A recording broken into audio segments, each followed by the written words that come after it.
우리가 힘든 일을 겪을 때 나타나는 증상이 있습니다. 바로 깊은 외로움 속에 들어가는 것입니다. 이 외로움은 때론 삶에서 필요한 것이지만 대부분은 차가운 지하실에 혼자 있는 것 같은 좌절감을 맛보게 합니다. 도대체 이 고통은 언제 끝날 것인지 희망이 보이지 않아 괴롭고 힘겹습니다. 저도 이럴 때가 있었습니다. 이런 시간을 겪고 있을 때 힘을 얻는 순간이 있었는데요. 어느 날 친구가 기도하다가 제 생각이 났다며 어떻게 지내는지, 아픈 데는 없는지 살펴주었습니다. 그 순간 마음 안에서 뜨거운 것이 올라오면서 알 수 없는 위로를 받은 적이 있었습니다. 여러분도 힘든 시절 누군가 날 기억해주고 있음에 위로를 받은 적이 있으신가요? 오늘은 기억에 대한 이야기를 해보도록 하겠습니다. 오늘의 본문입니다.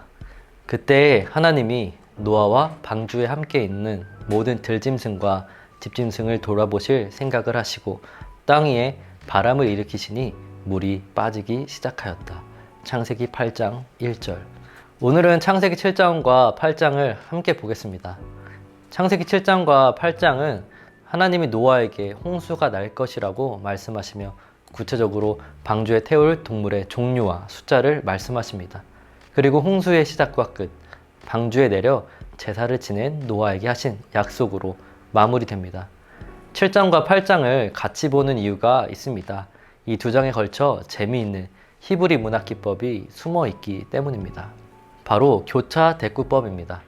우리나라는 주로 글의 처음이나 끝에 결론, 중요한 말을 넣습니다. 하지만 히브리 사람들은 글의 중간에 핵심을 넣는 방법도 사용합니다. 이런 식입니다. 글의 핵심이 D라면 A, B, C, D, 그리고 C 다시, B 다시, A 다시 이런 식으로 글의 핵심을 서로 관련 있는 문장으로 둘러쌉니다. 오늘 본문도 마찬가지입니다. 노아의 가족이 방주로 들어간 7일 후에 홍수가 시작됐고 40일 동안 계속되었고 물이 150일 동안 넘쳤습니다. 150일 후에 물이 줄어들었고 40일이 지나 노아가 창문을 열고 7일 후에 비둘기를 밖으로 보냈습니다. 교차 대꾸법으로 본다면 7, 40, 150 그리고 다시 150, 47이라는 숫자가 하나의 패턴을 이룹니다. 다시 말해 노아의 홍수 사건에서 창세기 저자가 말하고 싶은 내용은 이 패턴 중앙에 있는 구절입니다. 이 구절이 바로 오늘 읽은 구절입니다. 개역개정으로 읽어보겠습니다.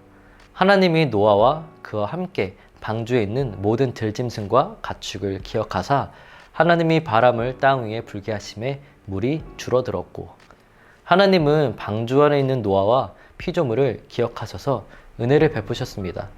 하나님은 노아에게 방주를 만들라 하시고 그와 그의 가족을 살려주신다고 약속하셨습니다. 그리고 그 약속과 노아를 기억하시고 은혜를 베푸셨습니다. 하나님은 자신의 신실함과 자비 때문에 우리를 기억하십니다. 뿐만 아니라 우리에게 주어진 하나님의 약속과 우리가 덧입은 예수님의 의로움 때문이라도 우리를 기억하십니다. 삶의 홍수가 우리를 몰아쳐서 겁이 나고 무섭지만 우리가 기억하는 하나님의 시선이 있기에 오늘도 우리는 용기 내어 살 수가 있습니다.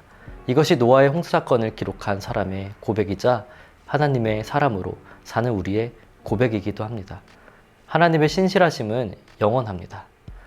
오늘 창세기 7장과 8장의 말씀이 여러분에게는 어떻게 다가오시나요? 하나님의 기억하심을 잊지 않으시길 바라며 오늘은 여기까지 하겠습니다. 감사합니다.